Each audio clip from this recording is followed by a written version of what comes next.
I'm delighted to introduce the panel tonight for what's called Q&A at QUB.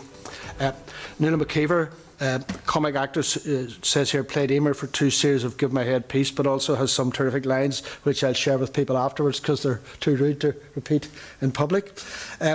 Mike Nesbitt, who was appointed as one of the 4 Victims Commissioners last year, previously a television presenter and journalist. David Jeffrey, manager of Linfield Football Club. And we're very grateful to Paul McNichol, who's a graduate of the Washington Ireland programme, who stepped in when Alex Maskey had to withdraw, received apologies from Alex Maskey. Paul is a graduate of the Washington Ireland programme 2006. He interned with Congressman Peter King and is active in local politics. So for the first question, I'd like to ask Ian Collin to ask a question. I'm just wondering what you would write on Katrina Ruan's report card. It is a terrible shame that 15,000 P6 students currently are being used to some extent as political footballs. I mean, no question about that. That is wrong. I'm a school governor, so I know a lot of parents who would come and say, well, what's happening? And the school I'm at reluctantly made a decision towards the tail end of last year that we would retain academic selection if we go into this unregulated process. We then had to decide how we would administer academic selection, and it became a straight choice between AQE, which is the local consortium, and a more well-established and proven international test called NFAIR. And it seemed to me that NFAIR was probably intrinsically a better, fairer test because it's a test of ability rather than learned knowledge, which AQE will go for. But the fact is that the school that I am associated with is surrounded by schools who are all in AQE. So if we were not to go down the AQE route, we would be asking parents to subject their children to 2 tests and to try and prepare them for 2 tests, and we didn't think that was fair.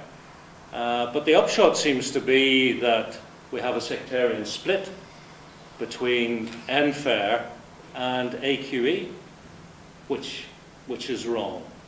So, I mean, I don't think Katrina Ruan has done particularly well to date, but who has?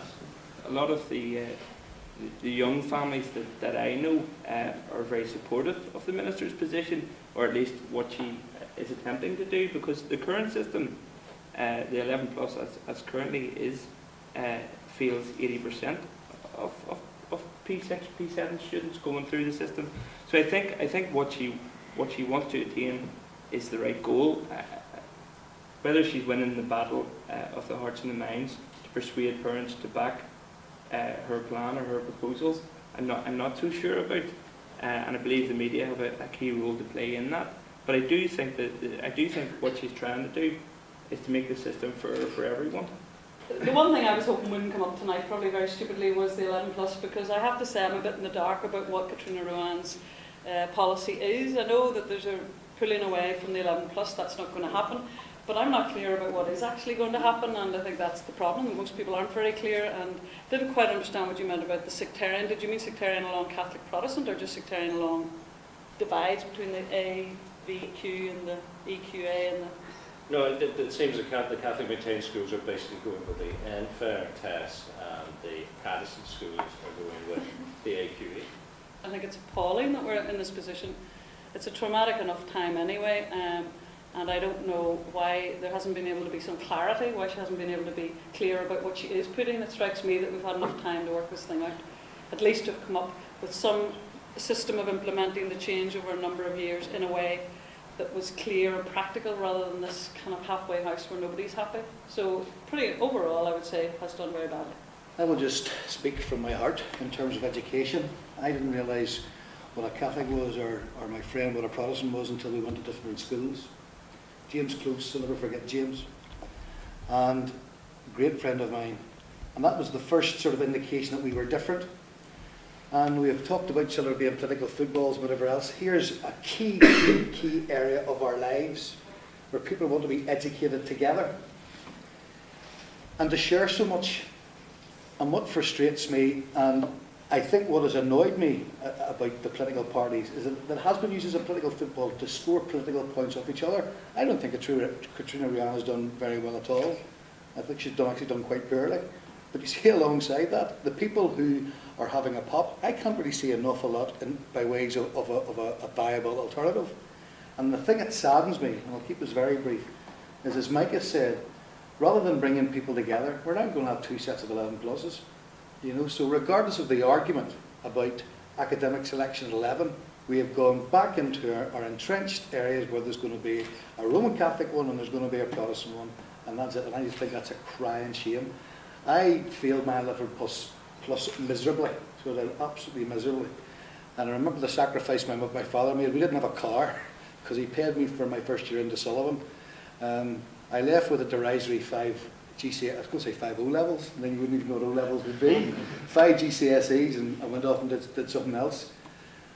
And from me, it was a good experience in many ways, going to Sullivan. But I remember as well feeling absolutely knee-high to a grasshopper when I knew I'd failed my 11 plus so miserably. And the only blessing for me is I played football at the time. And when you sort of played football then, you didn't mind if you weren't that bright. So go back to it, I think, you know, it's an area where we could come together more. I don't think she's done particularly well, but I don't think we should just lay it at her door. As Mike has said, I think all parties should be working together. This is in everybody's interest to try and get a better outcome. How did the panel feel, very briefly, about selection at 14, much like the Dixon plan that's currently operating in Lurgan and Portadown areas?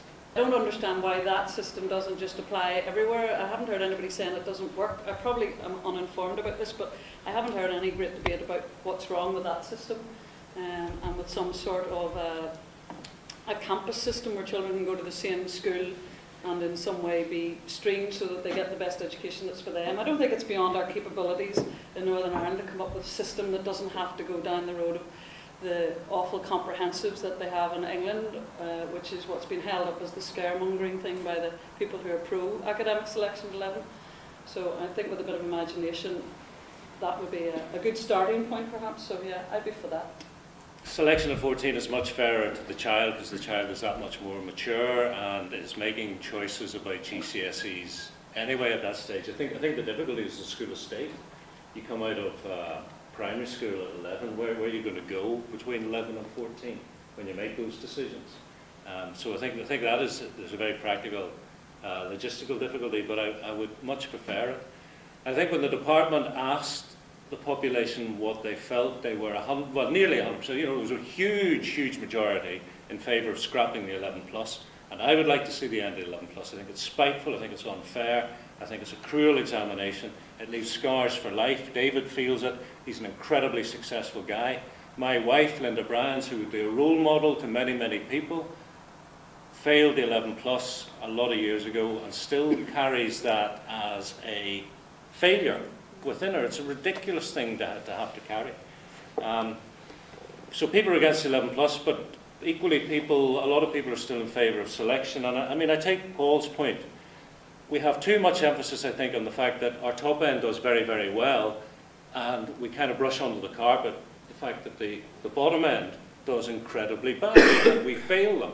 The question is, how do we fix the bottom end without breaking the top end? And that's what I fear we might end up doing, is only breaking the top end without fixing the bottom. But selection of 14, much more sensible.